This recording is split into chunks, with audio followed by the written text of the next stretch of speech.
ताजमहल नाम सुनते ही जहन में एक खूबसूरत तस्वीर उभरती है ना। लेकिन हाल ही में ये अपनी खूबसूरती के लिए नहीं बल्कि एक बहुत बड़े विवाद के लिए चर्चा में था, और वो विवाद जुड़ा है इसके 22 बंद कमरों से। तो सवाल यही उठता है कि आखिर इन 22 बंद दरवाजों के पीछे क्या है। ये सवाल इतना बड़ा हो गया कि इसने न सिर्फ अटकलों को हवा दी बल्कि मामला अदालत तक पहुंच गया। तो चलिए इस पूरे मामले की तह तक चलते हैं। हाँ, तो ये मामला सिर्फ लोगों की बातों तक या सोशल मीडिया तक ही नहीं रुका। 2022 में से लेकर एक बाकायदा कानूनी कार्रवाई शुरू हुई। तो हुआ ये कि 2022 में डॉक्टर रजनीश सिंह ने इलाहाबाद हाईकोर्ट में एक जनहित याचिका मतलब एक PIL दायर की। इसमें 3 बड़ी मांगें थीं। पहली कि स्मारक के तहखाने में जो 22 कमरे सील हैं उन्हें खोला जाए।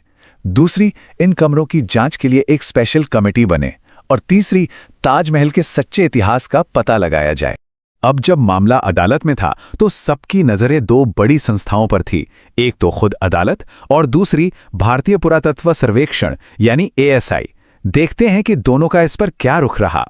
अदालत ने बहुत तेजी से इस याचिका को खारिज कर दिया और वजह यह बताई कि यह मुद्दा पूरी तरह से एक गैर न्याय संगत है। अब यह गैर न्याय संगत क्या होता है? तो देखिए, गैर न्याय संगत मुद्दा या नॉन जस्टिशिएबल इशू का सीधा सा मतलब है एक ऐसा मामला जिस पर अदालत फैसला ही नहीं दे सकती। क्यों? क्योंकि उसे परखने के लिए कोई तय कानूनी पैमाना नहीं होता। मतलब इतिहास की व्याख्या करना ये इतिहासकारों और जानकारों का काम है, जजों का नहीं। और ये बात कोर्ट ने खुद बड़े साफ शब्दों में कही। 12 मई 2022 को इलाहाबाद हाईकोर्ट ने कहा, न्यायाधीश अपने अनुभव और ट्रेनिंग के हिसाब से गैर न्याय संगत मुद्दों पर कोई फैसला सुनाने के लिए तैयार नहीं होते। मतलब उन्होंने साफ कर दिया कि भाई हम इतिहासकार नहीं हैं और ये हमारा काम नहीं है। तो कोर्ट का फैसला तो आ गया, लेकिन विवाद अभी भी चल रहा था। तो इस पर जवाब देने के लिए सामने आया भारतीय पुरातत्व सर्वेक्षण यानी ASI, और उन्होंने एक बहुत बड़ा कदम उठाया। उन्होंने उन बंद कमरों के अंदर की तस्वीरें ही जारी कर दीं।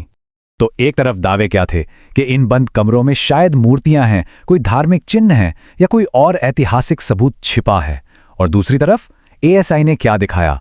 जनवरी 2022 के अपने न्यूज़लेटर में उन्होंने तस्वीरें छापी जिनमें क्या दिख रहा था? बस मामूली मरम्मत का काम, जैसे दीवारों पर प्लास्टर हो रहा है, चूने का काम चल रहा है। मतलब दावे कुछ और सबूत बिल्कुल अलग। तो सवाल ये उठता है कि अगर ASI के सबूत ये कह रहे हैं तो फिर ये सारी थ्योरी आई कहां से? इस पूरी बहस की जड़ क्या है? चलिए थोड़ा पीछे चलते हैं और इसकी उत्पत्ति को समझने की कोशिश करते हैं।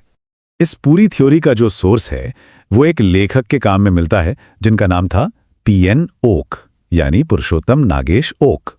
उन्होंने ये सिद्धांत सामने रखा था कि ताजमहल असल में एक हिंदू मंदिर था जिसका नाम था तेजो महालय।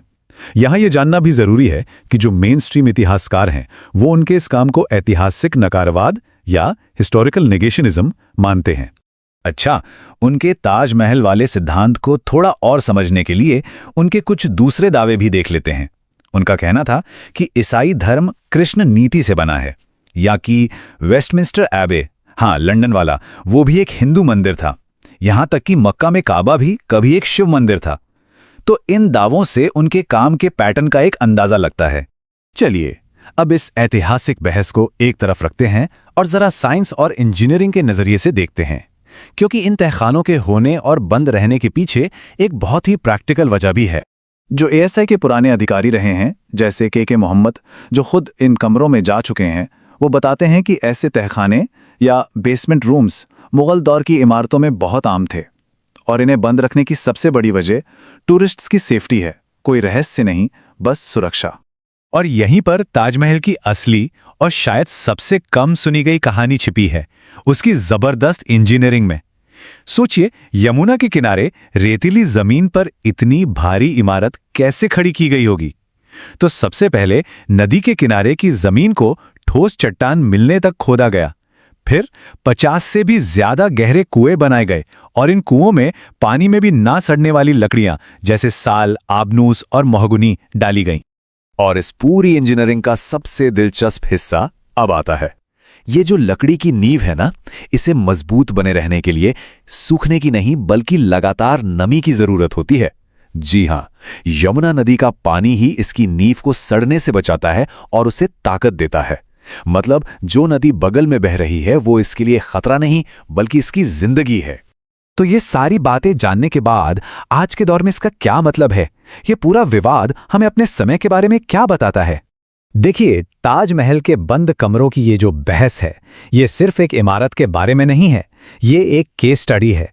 ये दिखाती है कि कैसे हमारी ऐतिहासिक धरोहरें आज हमारी पहचान, हमारे अतीत और हमारी राजनीति की बातचीत में उलझ जाती हैं।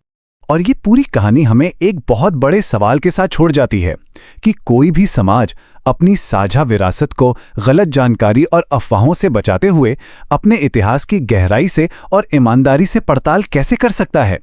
ये एक ऐसा सवाल है जिस पर हम सबको सोचने की जरूरत है।